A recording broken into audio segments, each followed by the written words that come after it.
of the nations. So the next part coming up is going to talk about the things that the prophet Isaiah had to say, not about the Israelites, not about Judah or Israel. It's going to be about the surrounding nations that are part of what's going on at the time. Now, after that, he's going to go back into talking about Israel, and he's going to talk about, all the things that they're facing. He's going to go into a whole period of that. Then he's going to specifically have prophesied about Hezekiah. So I touched on this briefly before, but Isaiah prophesies, this writing of this book takes place over a period of about 50 years. Like his ministry was about 50 years long. He prophesied through several different lifetimes of several different kings, and it's believed, and this is kind of a matter of of Jewish tradition, but it's believed that the bad king Manasseh, in fact, Manasseh was so wicked that God really pronounced judgment against him. It's believed that he was sawn in two, or that he was martyred during Manasseh's reign. So this whole period of of his ministry takes place over 50 years. So no wonder the book's so big, right? Then we have the time of Hezekiah, and then the very last 26 or so chapters of the book is about comfort and assurance about God's grace. So we're going to have this period that we go through that's going to encompass well over 50 years. And so as we get in there, understand that different things are going on, in the nation of Israel, in the nation of Judah. Different things are going on in the areas, the countries and stuff around them. So as we get into this portion, I'm not going to do as much verse by verse reading of it. We'll just kind of touch on what's going on with the different nations. But there is going to be oracles concerning Babylon. There's going to be a portion that is several, actually, areas are going to talk on Babylon. Babylon is, Assyria is the main sort of foreign nation when this starts.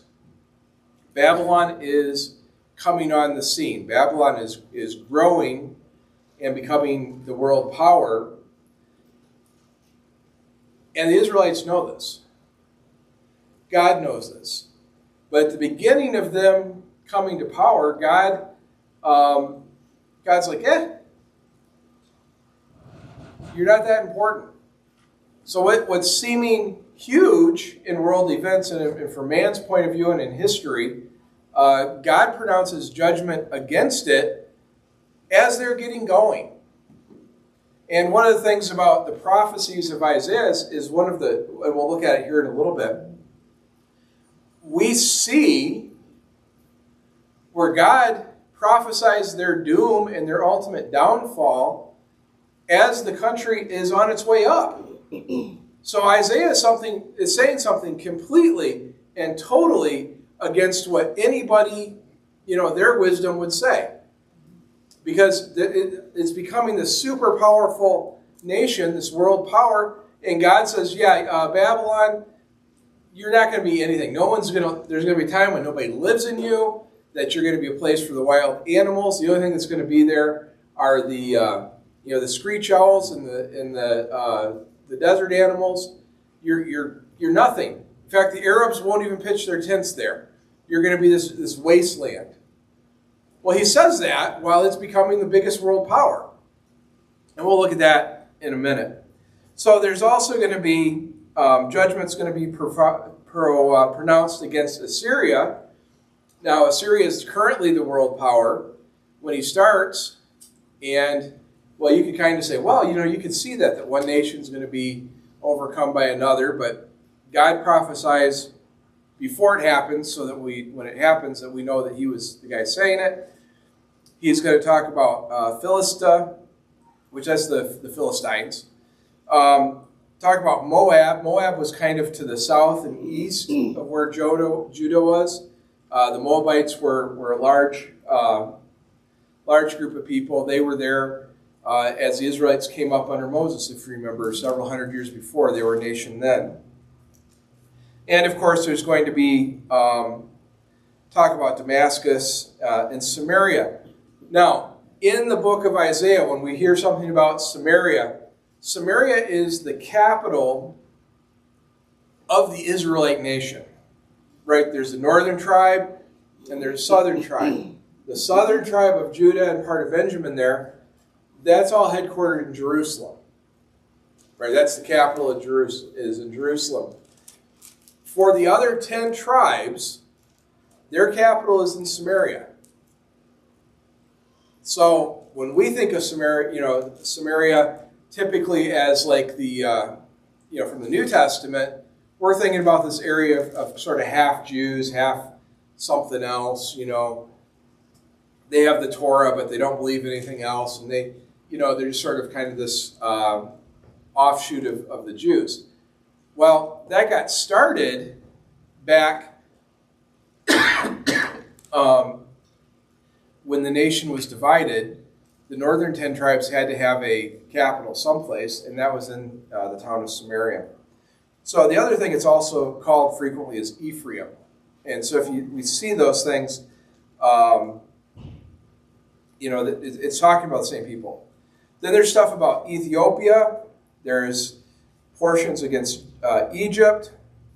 Talks about how the Babylonians are going to be defeated by the Medo-Persians. This is hundreds and hundreds and hundreds of years in the future. There was no Medo-Persian Empire even getting started when Isaiah was prophesying. There's a geographic area, because the geography didn't change. There's a piece of land there that they come from. But that's not even going on. And there's, of course, even stuff about Duma, which is a little portion over by Seir. There's stuff about Arabia. So, and remember that the Arabs, the Arabians, those are Ishmaelites. Those are people that are descended from Ishmael. So there's all of these things in there. And then finally, in this section, talking about all of these heathen nations, talking about the northern kingdom, then God has Isaiah prophesy against Jerusalem. So in the order, as far as what we view as like the historical order of the timeline of this stuff going on, God starts talking about things that are going to happen, goes all the way through, and then he finally says, oh, and by the way, Jerusalem, your time's coming too. Because you should have seen all the stuff happening to the northern kingdom. You should have paid attention to the fact that the prophet has told you about all these other events going on in all the nations around you, that you have plenty of time to see the truthfulness of what he's saying. Like these events get proven out over and over again. And now Jerusalem, you didn't pay attention to the prophets. You didn't pay attention to the word of God. You had the law. You had the other prophets. You had Isaiah. And so Jerusalem, your time is coming. And it's coming pretty quickly. But he lays these warnings out. Now, and he talks about Tyre and Sidon, and there's several in there. I'm not going to cover in detail what happened to all of these other nations. But what's important for us to remember is Isaiah had for us, this is 1,500, 2,000 years. Well, it's more than that. It's 2,600 years ago. But this all happened in real time for these people. These prophecies were occurring in real time. This is the events in the world that was going on then. If Isaiah was prophesying today, he might have been prophesying about immigration and the Chinese and all that other stuff, right? Because that's what's current in our world. But this is what was currently happening in their world at that time. So keep that in mind. These are real people, real events, and if they had whatever the equivalent of CNN was back then, if you're paying attention to world events, this is what they're paying attention to. This is what's important in their day and age. Now, chapter 13 is dedicated to talking about the doom of Babylon. If you remember back in chapter 2 when we were talking about who was going to come in and keep the northern kingdom from attacking the southern kingdom, do you remember what nation that was? It was Assyria.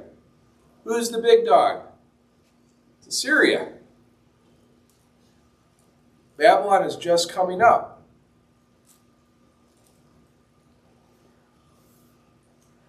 Now, chapter 13, verse 3 says, I myself have commanded my consecrated ones, have summoned my warriors, my proudly exalted ones, to execute my anger.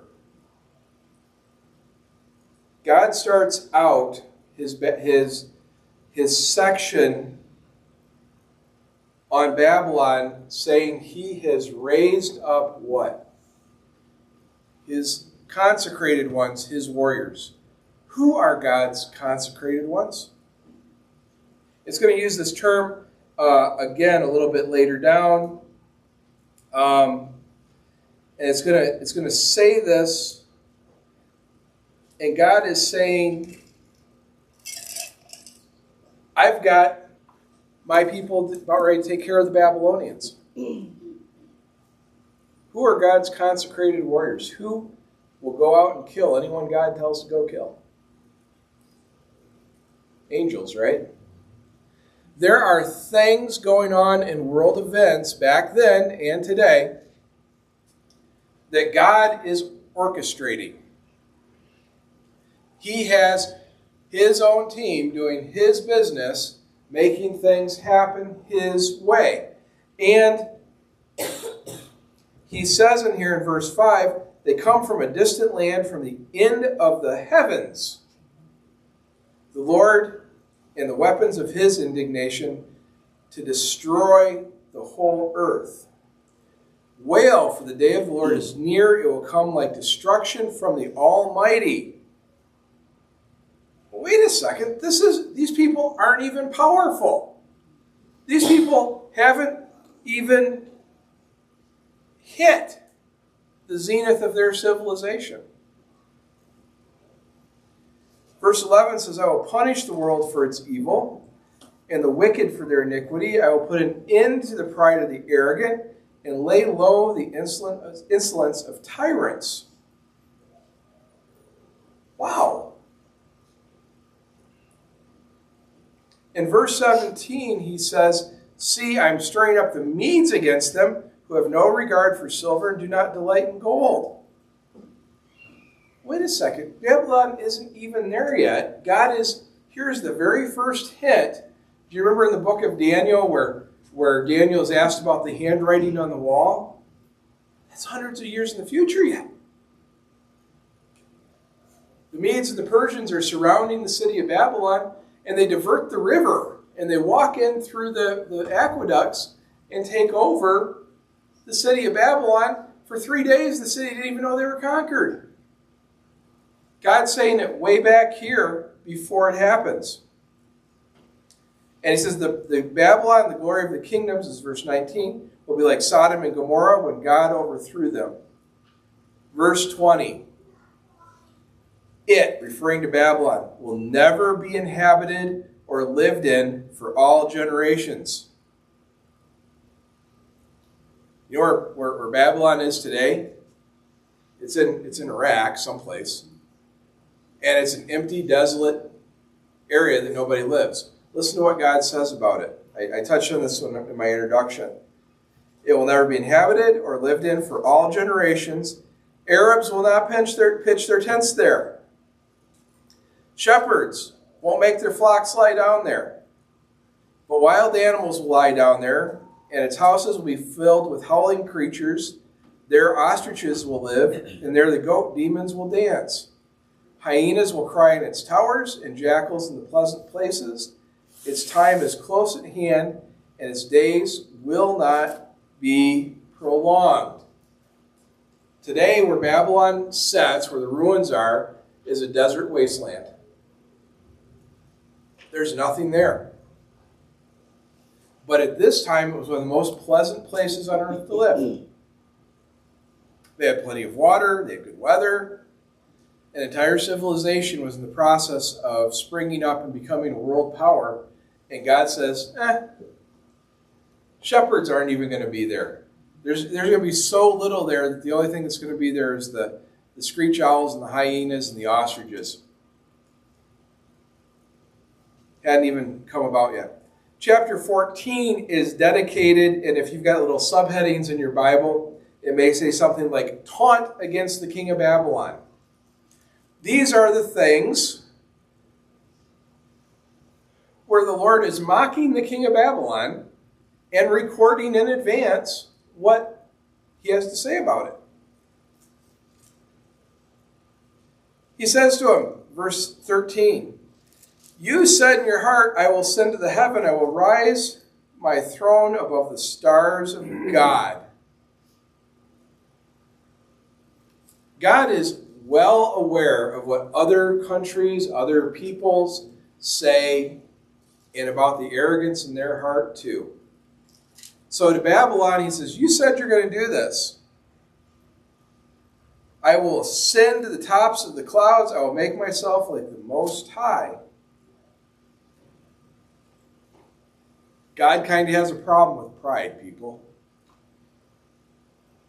Verse 15 says, but you're brought down to Sheol, to the depths of the pit.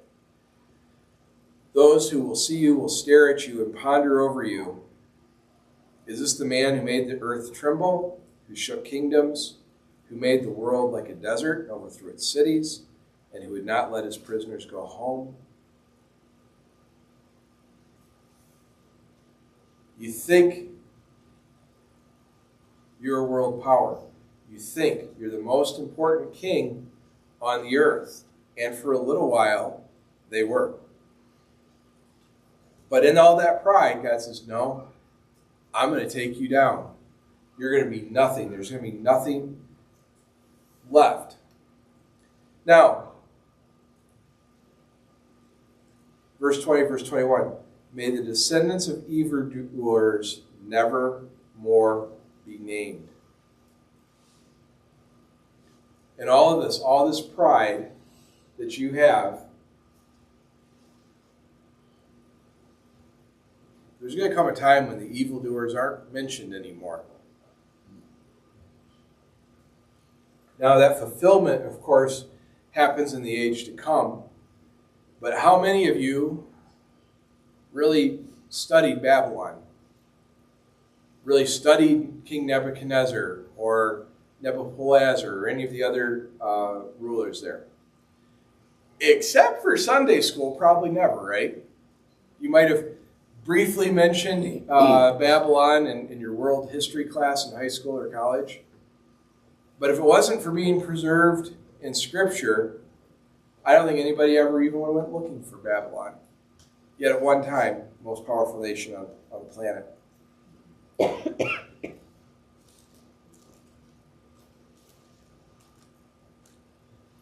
Then God talks about overthrowing Assyria. Then it talks about God overthrowing the Philistines. The Philistines were persecuted and their country was brought low by the Assyrians. Okay? And so when the Philistines saw the Assyrians being brought down, they rejoiced. However, God says, don't rejoice over that the rod that struck you is broken. God is arranging world affairs. God's arranging of world affairs, his using people, he is not surprised by whatever happens next. He already knows. So when we hear him talk against Philistia, when you hear him talk about Moab, which is another country that's to the east of them, and he says, he's overthrown in a night. Verse 16 talks about how the Moabites were so proud, so arrogant. Chapter 17 talks about the same thing about Damascus. Now, there is a Damascus today. But he says, verse 1, Damascus will cease to be a city, it will become a heap of ruins. Her towns will be deserted forever, and there will be places for flocks. Well, today Damascus is in kind of an area of kind of northwest area of Turkey. It's still in the same geographical location. You know what they do there? They have their sheep and their goats there. 2,500 years in the future, we see everything that God said is still the way he said it was going to be. Now, I realize I'm taking several of these, and I would tell you to read them at home and ask the Holy Spirit if there's something there that you need to see and hear and have affect your heart. 17 is that way. 18. Talking against Ethiopia. Ethiopia and Egypt at one time, that was the big world powers. And God tells the Ethiopians, look, it's going away. How important is Ethiopia today? Anything going on in Ethiopia that you're aware of? I mean, other than the We Are the World thing back in the 80s, raising money for Ethiopia because everybody there's starving, they're not a world power anymore. How important is Egypt today? It's still there. People still live there. They still got pyramids. You can go see them. How important are they as a world power? Nobody cares what the Ethiopians and the Egyptians say about anything. And yet, at one time, they were, a world power. Egypt at one time was the greatest power on the planet. Breadbasket to the world. What other country is called the breadbasket of the world? We are, right? What are the chances that God could do to us the same thing he did to Egypt? They're 100%. What is his standard? What is God's standard of dealing with these nations? When they become too arrogant, become too proud, and become too sinful, what does he do? Takes them down. Chapter 20. God tells them in advance that Egypt is going to get wiped out by the Assyrians. Chapter 21.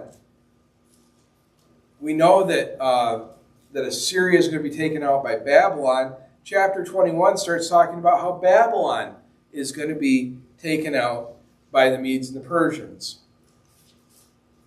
When you read in the book of Daniel, that is the time of the kind of what's going on inside of Babylon, and then what goes on inside the beginnings of the Medo-Persian Empire being in charge. God will write down in the book of Jeremiah 200 years before it happens that Darius the Mede is going to take God's people out of Babylon and put them back in Jerusalem. Daniel goes and shows them the book. And Darius goes, yeah, okay, send them back. Isaiah is laying the framework for world events. God's telling them in advance what's going to happen.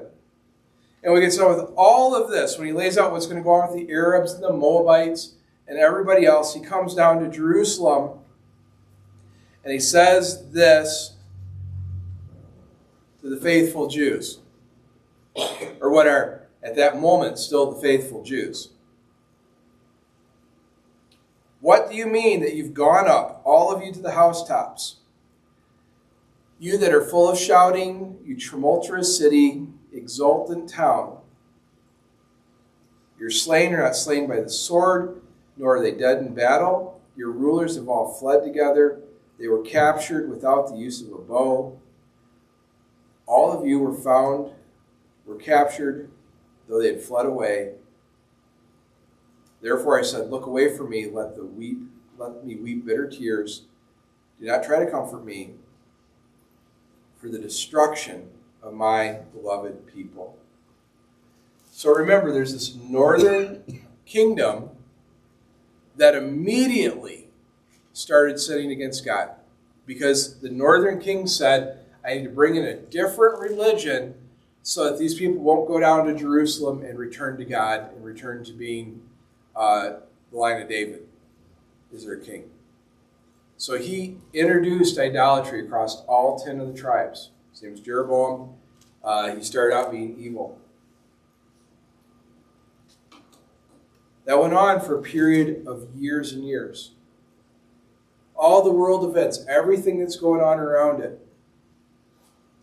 The faithful Jews, right, the ones who are their capital, basically the tribe of Judah. Judah is where we get the word Jew from.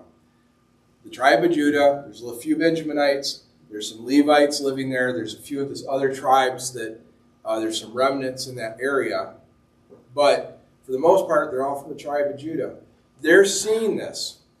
And the kingdom, the southern kingdom, they get some good kings, and they got some bad kings. And they'll raise up a good king, he'll get stuff straightened out, and then a bad king will come along, and they go through that period back and forth, back and forth, back and forth. All of this has been laid out in advance for them so that they can see when other prophets are coming in and prophesying to them. This is all laid out in advance. They have this information. When Jeremiah is there and he's saying, look, now it's time, you might as well give up. Jeremiah preached 70 years. 70 years. We don't have any place in Scripture where Jeremiah had a single convert. When Jesus comes along in the book of Matthew, he says, you testify against yourselves, that you built the tombs for the prophets. Well, your fathers killed the prophets. You wouldn't listen. All of this information that's being talked about the northern kingdom is being put down so the southern kingdom can say, see, look, you got to take God serious. He's telling you in advance what's going to happen. Here is the events. This is the order of the events.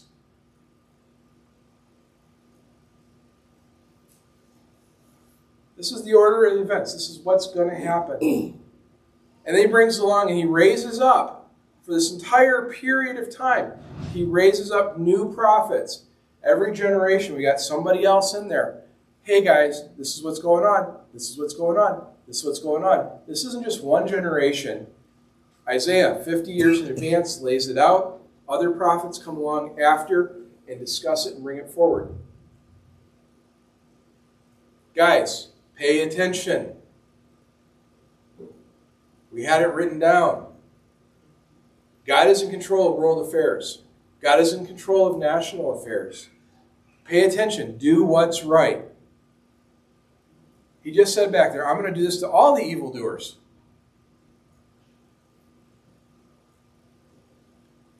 We just covered a couple hundred years of history there.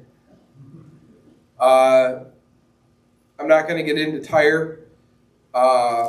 Interestingly enough, this prophecy in 23 against the nation of Tyre, there's a corresponding portion in Ezekiel, and we have the greatest description of who Satan is wrapped up between these two passages.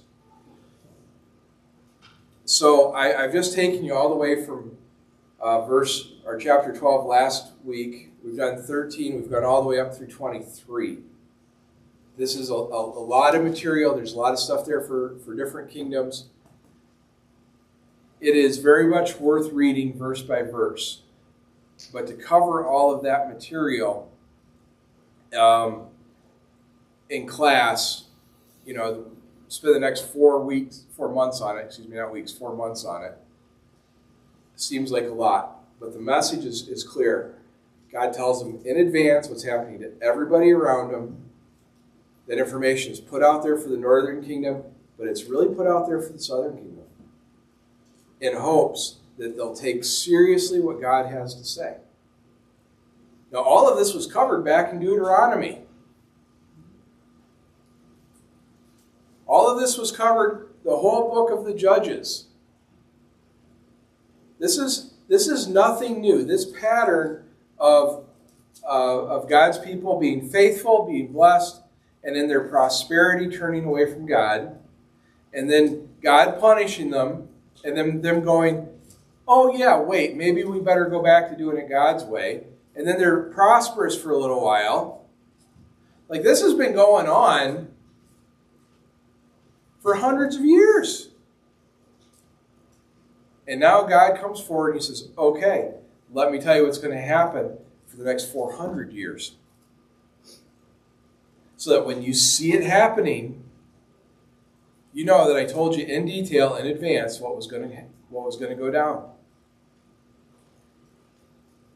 He lays it out. He gives it to them. And they took it and they were faithful. Nope, that's not what happened. There's still, even with all this information, the southern kingdom is still going to rebel. And Nebuchadnezzar is still going to come in. And that remnant of people that go up to Babylon, and it's the ones that went voluntarily. Right? When they said, just surrender, we're going to take you to Babylon. That group of people, those few faithful went up there and they recorded and they kept alive their tradition and the teachings of the law.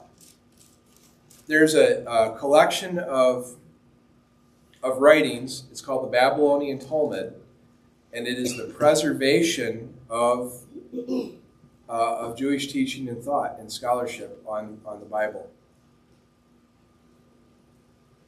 The Babylonian one is the preferred one over the Alexandria one because there were some people that fled to Alexandria,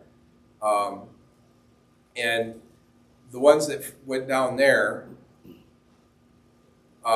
they recorded a document. They translated a document, I should say. They didn't record it. They took all of everything in the Old Testament and they translated it from Hebrew into Greek because Greek was the predominant language. We call that collection of writings the Septuagint. The Septuagint has in it the book of Isaiah, where it is recorded in advance and then accurately translated into Greek, everything God had to say before it happened. As part of that, the Septuagint was translated 400 years before Jesus was born. The prophecies about the Messiah that are accurately recorded in the book of Isaiah were translated from Hebrew into Greek 400 years before they happened.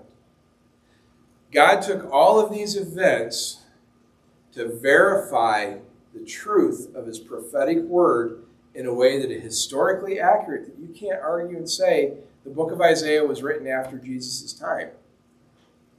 All that stuff in there about the Messiah, all that stuff about the suffering servant, all these prophecies, and we're going to get into these prophecies. We're going to go verse by verse through those prophecies. All of that stuff was translated 400 years before it happened in Alexandria, Egypt, and we know that text is the Septuagint.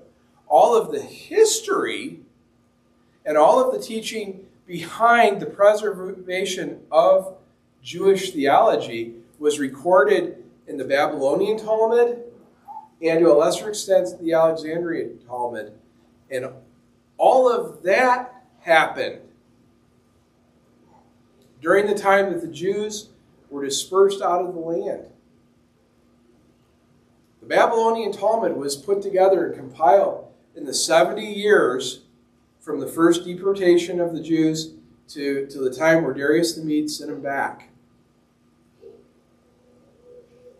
All of these things that we have here, that we're going to talk about in the future weeks, there is no doubt that these are prophetic. There's no way that they could be anything other than prophetic. Because we know when the translations took place. We know when the stuff was recorded. There's no way that the book of Isaiah was written during the time of Jesus or after the time of Jesus. That's a criticism that many people have said. Jewish rabbis today have a great deal of difficulty with this because they know that these things were recorded ahead of time.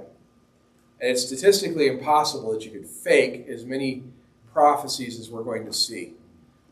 Anyway, I've historically kind of brought you up to chapter 25, which is where we're gonna start diving in on chapter 25 next week. I don't know if we get 25 and 26 yet or not, but keep in mind all of this stuff. Told in advance, happened just exactly the way he said it would. He did that for the people living then, and he did it for the people living since then. He did it for the people living now.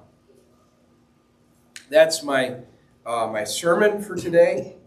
I realized that was probably more of a lecture, kind of like a classroom lecture, and not so much a verse-by-verse study, but I wanted everybody to kind of understand what was going on.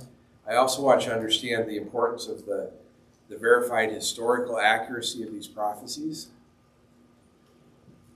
Max, you got a song for us this morning? I will turn it back over to you, sir.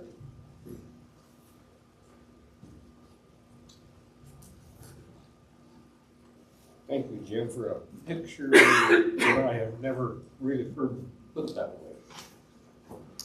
Jesus is Lord, number 180. If you want to stand, it's fine.